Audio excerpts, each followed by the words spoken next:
one is the part 3 of worksheet exercise 1 electroset solution. Right इसमें हम लोग 45 से लेके फर्दर क्वेश्चन सॉल्व करेंगे. जिन लोगों ने पुराने पार्ट 1 पार्ट 2 नहीं देखे हैं या उनमें कोई डाउट है 45 तक, उसके लिए आप उनको रेफर करेंगे. उनके लिंक मैंने डिस्क्रिप्शन में डाल दिए हैं. Q and there is another charge minus Q and you need to find out the electric potential due to these charges at this point, and this point is at a distance from the charge Q and it is at the same a distance from the another charge minus Q. हम जानते हैं potential एक scalar quantity होती है, तो यहाँ पर जब आप पोटेंशियल निकालेंगे तो इस वाले चार्ज की वजह से पोटेंशियल आ जाएगा के क्यू बाई ए और इसकी वजह से पोटेंशियल आएगा माइनस के क्यू बाई ए. तो आपके पास में टोटल पोटेंशियल का वैल्यू इस पॉइंट पर 0 हो जाएगा and this would be your answer. In this question it is given that there are two equal and opposite charges. So let's suppose this charge is plus Q and this one is minus Q, and this is a line and then line is perpendicular bisector, right? तो अगर आप यहाँ पर कोई point choose करते हैं बेटा और उसकी ये वाले डिस्टेंस को आप R लेते हैं, तो इस वाले चार्ज की वजह से यानी फर्स्ट चार्ज की वजह से जो पोटेंशियल आएगा दैट इज के क्यू बाई आर. और दूसरे वाले से डिस्टेंस देखेंगे तो यहाँ सिमेट्रिक है इसलिए डिस्टेंस r बनेगी, यानी इसकी वजह से पोटेंशियल आ जाएगा के क्यू बाई आर और इसका वैल्यू 0 हो जाएगा. सो हम क्या बोल सकते हैं कि यहाँ पर इस लाइन पर कोई भी आप पॉइंट चूज करो, सारे पॉइंट्स पर पोटेंशियल का वैल्यू हमेशा 0 बना रहेगा और यही आप लोगों का आंसर होगा. Next question. इस क्वेश्चन में दिया हुआ है बेटा कि आपके पास में एक स्फीयर है, राइट, जिसका रेडियस है r और आपसे बोला है इसके अंदर इस पॉइंट पर, ठीक है, let's suppose this point is p जिसका डिस्टेंस है x, यहाँ पर पोटेंशियल क्या होगा. So you need to find out the potential at point p. This is the question. हम जानते हैं कि electric potential is basically work done per unit charge to bring it from infinity to a particular point. तो आपको यहाँ पे जो work करना पड़ेगा वो इन्फिनिटी से लेके केवल सरफेस तक वर्क करना पड़ेगा, ठीक है. So you need to do work only infinity to surface और उस work done per unit charge का जो वैल्यू होगा that would be k q by r. अंदर आपको कोई वर्क नहीं करना पड़ेगा, यानी जब इसके अंदर जाएंगे तो there is no need to do any work because इसके अंदर इलेक्ट्रिक फील्ड का वैल्यू 0 होता है. तो आपके पास में जो रिजल्ट आएगा that would be equals to 1/4 pi epsilon naught of q by r and this would be your answer. So the concept is you need to work from infinity to the surface. There is no need to do any work inside the sphere because the electric field would be 0 over there.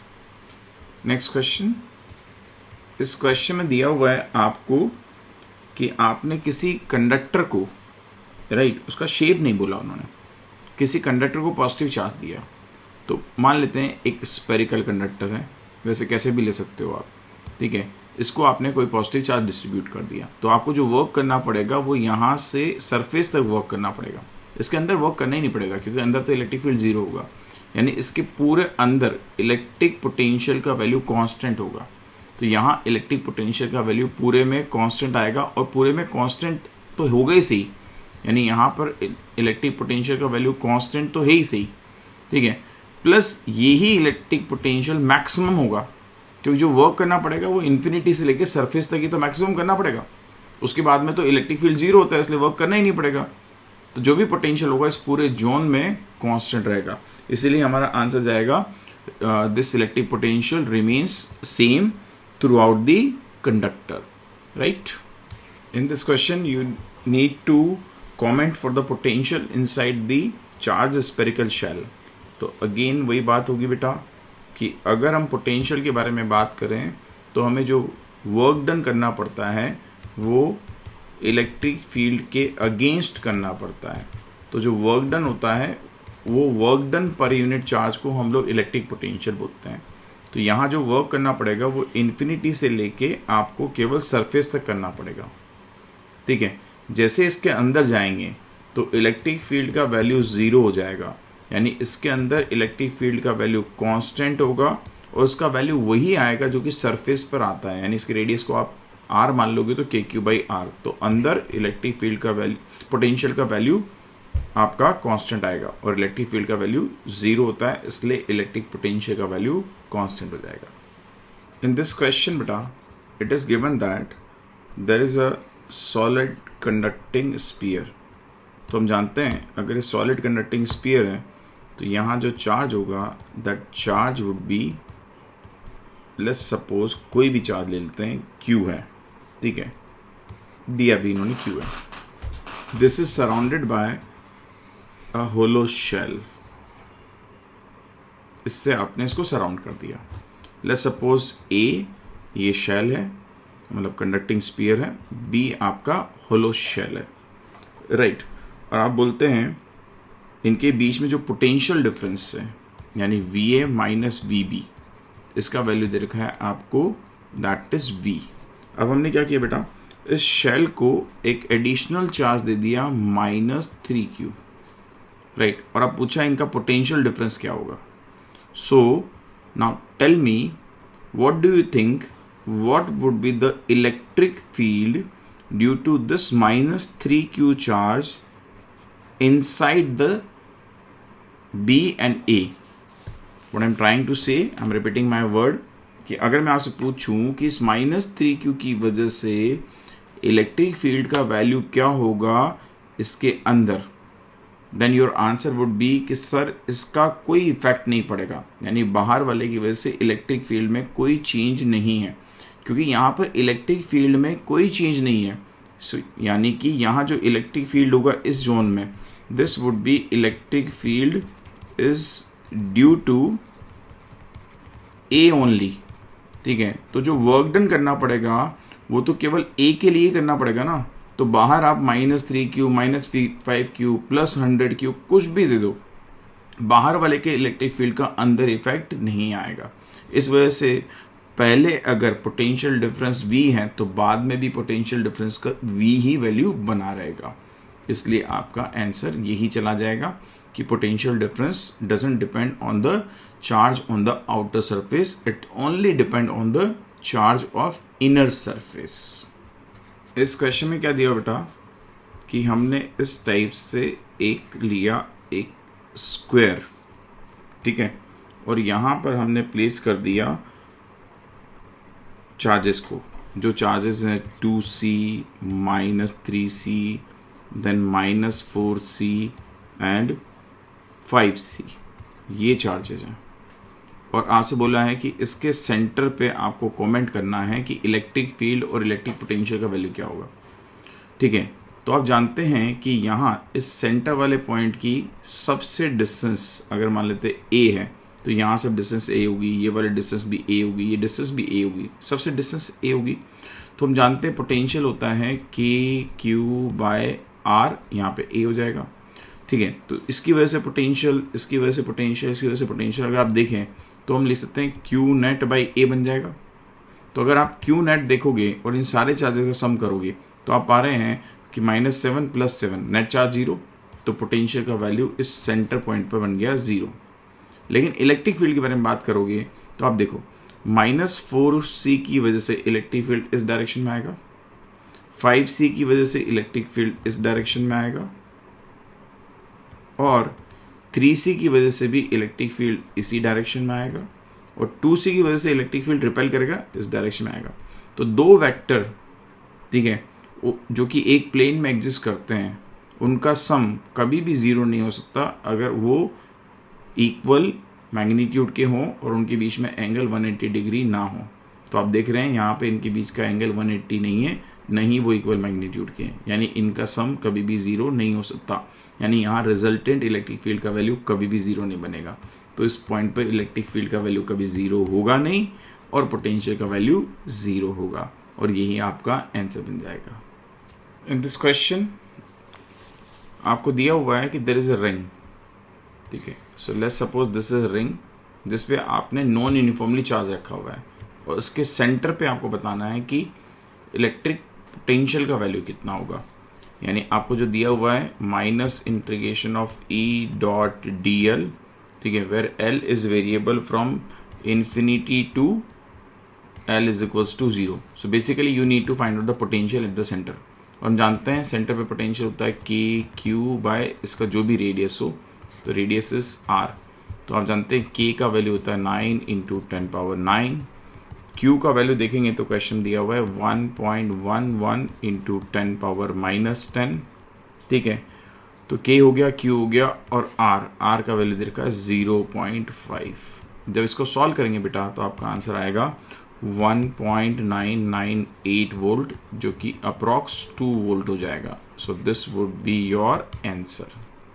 In this question you have given a sphere and this sphere has radius of 5 centimeter and the potential on its surface is 10 volt and you need to find out the electric field at the center। हम जानते हैं कि किसी भी होलो metallic spear यानी conducting spear की वजह से अंदर जो इलेक्ट्रिक फील्ड होता है वो जीरो होता है, इसलिए इसका आंसर जीरो हो जाएगा। इस क्वेश्चन में दिया हुआ है बेटा आपको कि एक कंडक्टिंग स्पीयर है जिसका रेडियस है आर, ठीक है, और इसकी वजह से एक पॉइंट पर आपको पोटेंशियल बताना है। दिस पॉइंट का डिस्टेंस दिया हुआ है r/2। हम जानते हैं कि इस कंडीशन में जो वर्क करना पड़ेगा वो इन्फिनिटी से लेके सरफेस तक करना पड़ेगा, ठीक है, और वो work done per unit charge KQ/R आएगा। अंदर क्योंकि इलेक्ट्रिक फील्ड का वैल्यू जीरो होता है इसलिए अंदर कोई वर्क नहीं करना पड़ेगा, यानी यहाँ सरफेस पर जो पोटेंशियल होगा वही पोटेंशियल इस पॉइंट पर भी बनेगा। यानी इस पॉइंट पर पोटेंशियल का वैल्यू आ जाएगा V is equals to 1/4πε0 of Q/R, not R/2 and R, and this would be your answer. Next question. इस क्वेश्चन में दिया हुआ है कि there is a square. So let's say this is a square और यहाँ पर हमने चार्ज रखे हैं, दो charges are plus q minus q then plus q and finally minus q, और इसके सेंटर पर पोटेंशियल के बारे में बात करनी है। तो हम जानते हैं कि इसके सेंटर की सारे चार्जेस से जो डिस्टेंस होगी that distance would be same. सारे चार्जेस से सेंटर की डिस्टेंस तो सेम ही रहेगी, और एक चार्ज की वजह से जो पोटेंशियल होता है वो होता है KQ/R यानी A बन जाएगा। अब क्योंकि सबकी डिस्टेंसेस सेम है तो Q नेट बाय A कर देंगे। अब क्योंकि यहाँ पर इनका सबका सम करते हैं तो नेट चार्ज जीरो बन रहा है, इसलिए पोटेंशियल का वैल्यू जीरो आ गया। अब इलेक्ट्रिक फील्ड पे कमेंट करते हैं।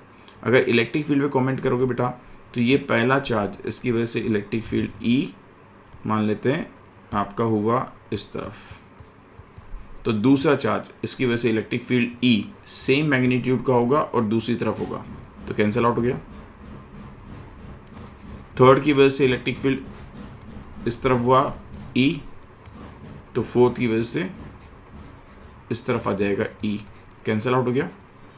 तो नेट इलेक्ट्रिक फील्ड का वैल्यू कितना बन गया आपस में? जीरो, क्योंकि आपस में एक दूसरे को इन्होंने कैंसिल आउट कर लिया है। We know that the potential difference between two point is equals to minus integration of E dot dr, ये होता है। यहाँ पर अगर आप देखें तो आपको E का वैल्यू दे रखा है 100/x² और dx, और आपको करना है इंटीग्रेशन 10 से लेके 20 तक, ठीक है। तो आप देख रहे हैं यहाँ पर कि -100 और इसका इंटीग्रेशन 1/x² का -1/x हो जाएगा फ्रॉम 10 to 20, तो फिर आप पास में आ जाएगा +100 इंटू 1/20 माइनस 1/10। जब इसको सॉल्व करेंगे तो इसका वैल्यू आ रहा है -100/20 यानी -5 वोल्ट। क्योंकि आपको पोटेंशियल डिफरेंस निकालना है तो प्लस और माइनस से हमें यहाँ पे कोई मतलब नहीं है, तो आपका यही आंसर बन जाएगा, यानी मैग्नीट्यूड से मतलब है हमें, तो हम 5 वोल्ट को टिक कर देंगे। नेक्स्ट क्वेश्चन, इस क्वेश्चन में बेटा जो कॉन्सेप्ट इन्वॉल्व है वो ये है कि जो इलेक्ट्रिक लाइन ऑफ फोर्सेस होती हैं they travel from higher potential to the lower potential, या फिर इलेक्ट्रिक फील्ड की डायरेक्शन हायर पोटेंशियल से लोअर पोटेंशियल में होती है। और आपने यूनिफॉर्म इलेक्ट्रिक फील्ड में इस टाइप से एक स्पेरिकल सरफेस को रखा हुआ है जिन पे पॉइंट मार्क कर दिए हैं हमने A, B, C और D। तो आप क्या देख रहे हैं कि यहाँ पर सबसे ज़्यादा पोटेंशियल होगा, ये सबसे लो पोटेंशियल होगा, और इन दोनों पॉइंट पर पोटेंशियल सेम होगा क्योंकि ये दोनों पॉइंट आमने सामने हैं। ठीक है, तो क्योंकि ये दोनों पॉइंट आमने सामने हैं इसलिए इन पे पोटेंशियल सेम होगा, यानी VA का वैल्यू VC के इक्वल होगा। और जब आप D और B को कंपेयर करेंगे तो VD का वैल्यू बड़ा आएगा आपका VB से, और यही आपका आंसर बन जाएगा। नेक्स्ट क्वेश्चन बेटा, इसमें दिया हुआ है कि जो इलेक्ट्रिक फील्ड है that electric field is pointing in the positive x direction. So if this is the positive x direction, then electric field is pointing in this direction. और हमने बोला कि this is, let's suppose x axis, this one is let's suppose y axis. So there is a point A at the origin. Another point B is at the point x is equals to +1. And the point C is at y is equals to +1. तो आप देख सकते हैं A and C यहाँ पर जो potential होगा that would be the equal potential. तो potential of A is equals to potential of C.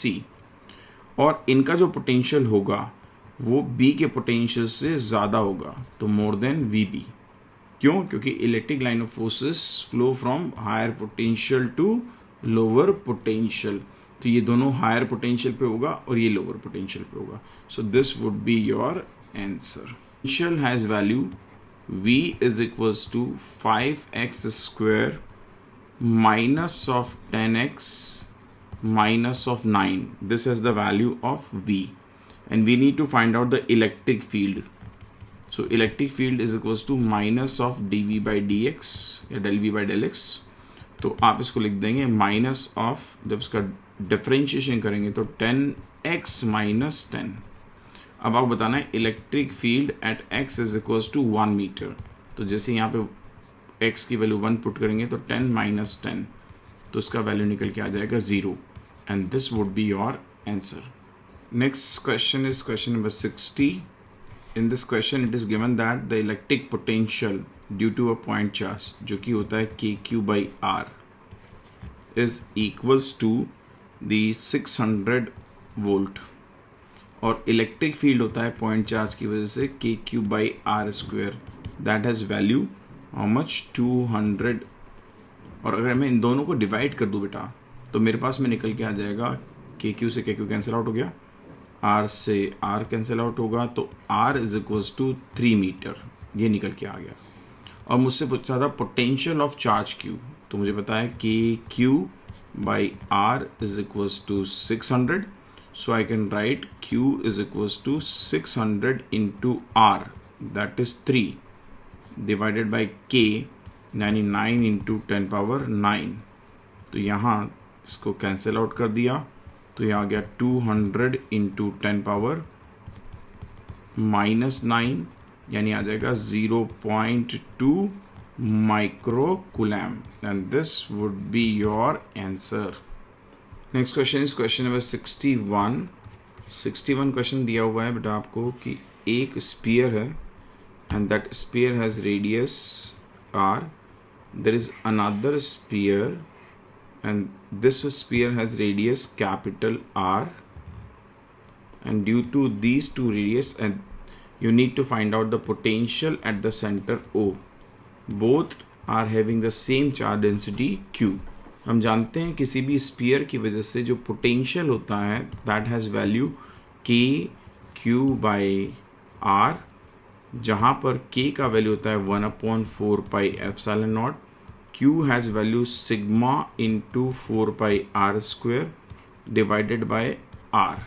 तो 4π से 4π कैंसिल आउट हो गया, आर से आर कैंसिल आउट हो जाता है, तो पोटेंशियल का वैल्यू बन जाता है sigma by epsilon not into r, ये पोटेंशियल वैल्यू आता है। अब जब आप पोटेंशियल निकालोगे तो आपको पहले इन्फिनिटी से लेके सरफेस तक वर्क करना पड़ेगा, और उसके बाद में इस फर्स्ट वाले की वजह से पोटेंशियल अगर आप देखो तो potential at centre O is due to the outer यानी first one and the second one, दोनों की वजह से पोटेंशियल का सम होगा। फर्स्ट वाले की जगह से पोटेंशियल देखो तो आ जाएगा sigma by epsilon not into capital R. अब इस फर्स्ट वाले की वजह से अंदर वर्क नहीं करना पड़ेगा, क्योंकि फर्स्ट का अंदर की तरफ इलेक्ट्रिक फील्ड 0 है, तो केवल सरफेस तक वर्क करना पड़ा। जब सेकंड वाले की वजह से देखोगे तो इन्फिनिटी से लेके इसकी सरफेस तक लाने में वर्क करना पड़ेगा, इसलिए plus sigma by epsilon not into small r, तो आ जाएगा sigma by epsilon not small r plus capital r. This would be your answer. सारा खेल वर्क डन का है। मैं एक बार फिर से एक्सप्लेन कर रहा हूँ कि पहले स्फीयर की वजह से जो वर्क करना पड़ेगा वो इन्फिनिटी से लेके सरफेस तक करना पड़ेगा, फिर उसके बाद में अंदर वर्क करने की कोई ज़रूरत नहीं है, क्योंकि फर्स्ट की वजह से अंदर इलेक्ट्रिक फील्ड पूरे में 0 बन जाएगा। E1 यानी फर्स्ट की वजह से इलेक्ट्रिक फील्ड 0 बन जाएगा पूरे में, तो वर्क करना पड़ा सरफेस तक ही। सेकंड की वजह से जो वर्क करना पड़ेगा वो सेकंड की सरफेस तक करना पड़ेगा, इसके बाद में अंदर तो E2 0 बन जाएगा। ठीक है, इस वजह से हमने ऐसा लिखा है। आई होप आपको क्लियर हो गया होगा। नेक्स्ट क्वेश्चन बेटा, इस क्वेश्चन में दिया हुआ है आपको कि देयर इज इक्विलेटरल ट्राइंगल, और इस इक्विलेटरल ट्राइंगल पे जो आपने चार्जेस रखे हैं, दो charges are 2q minus q and minus q, और आपसे पूछा है पोटेंशियल एट द सेंटर। हम जानते हैं सारी वर्टाइसेस से जो डिस्टेंस होगी इसकी वो तो सेम ही बनेगी, तो सबसे डिस्टेंस का वैल्यू तो आपके पास में यहाँ पर सेम ही बन रहा है।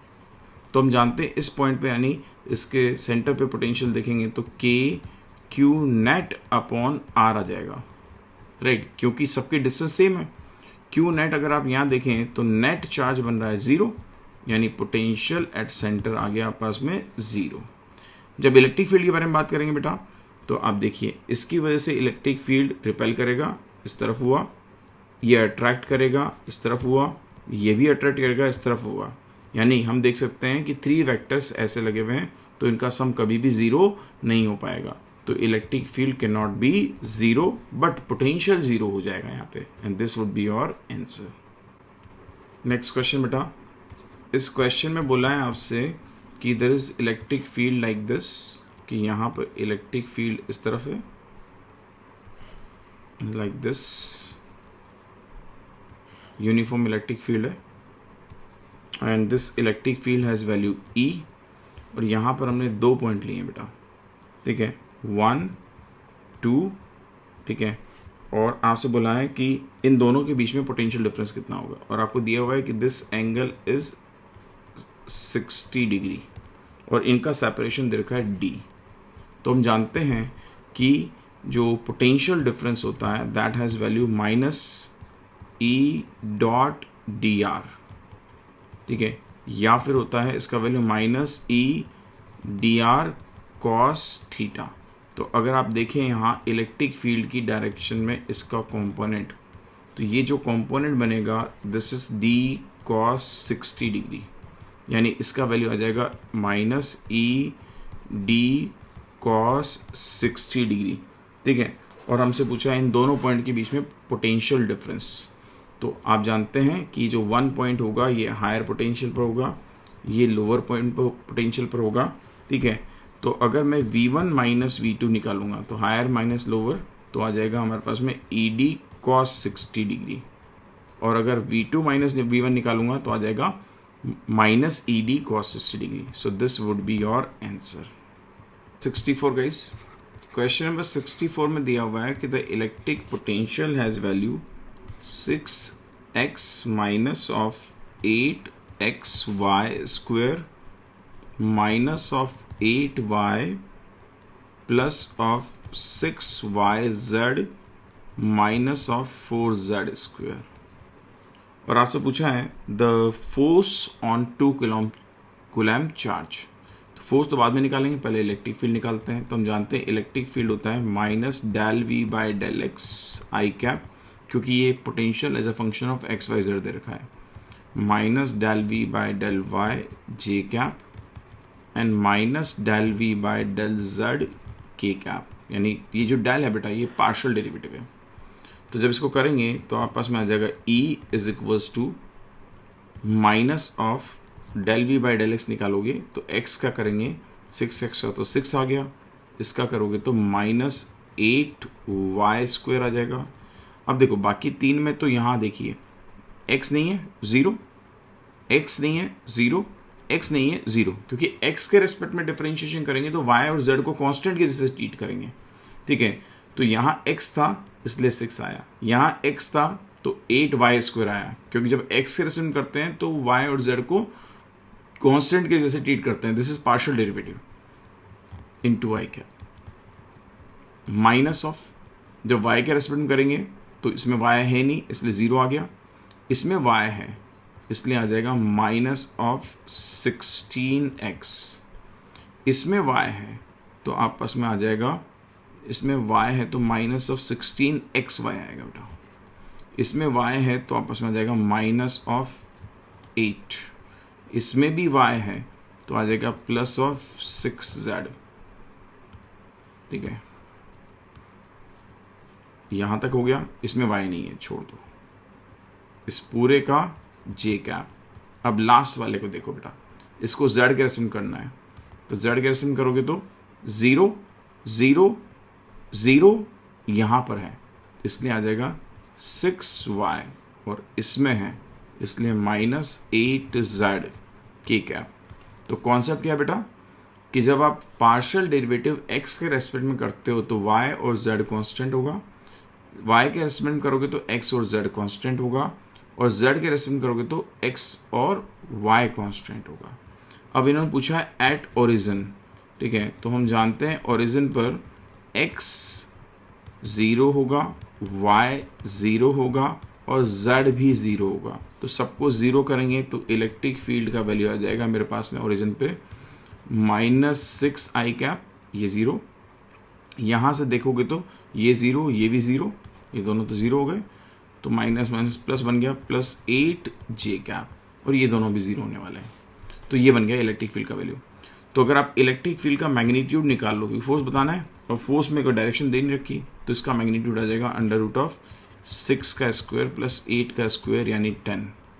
अब हम जानते हैं force F is equals to Q into E होता है, Q का वैल्यू 2 दिया हुआ है इंटू 10, तो आप पास में आ जाएगा फोर्स का value 20 Newton and this would be your answer. आपको लग रहा होगा इसका सॉल्यूशन बहुत बड़ा है, नीट में नहीं आएगा, लेकिन बताता हूँ मैंने समझाने के लिए बड़ा किया है, ठीक है। अगर आपको पहले से पता है कि यहाँ एक्स वाई जेड की वैल्यू को 0 पुट करना ही पड़ेगा, तो जिसमें भी एक्स वाई जेड आ रहा है उसको लिखोगे क्यों, सिंपल इसको लिखो 6, ठीक है। फिर इन सब में तो एक्स वाई जेड आएगा इसलिए इसको लिखो ही मत, ठीक है। फिर सिंपल लिखेंगे 8, बाकी सब में एक्स वाई जेड आएगा, तो सीधा आप इस वाले स्टेप पर जंप कर जाओगे, ठीक है।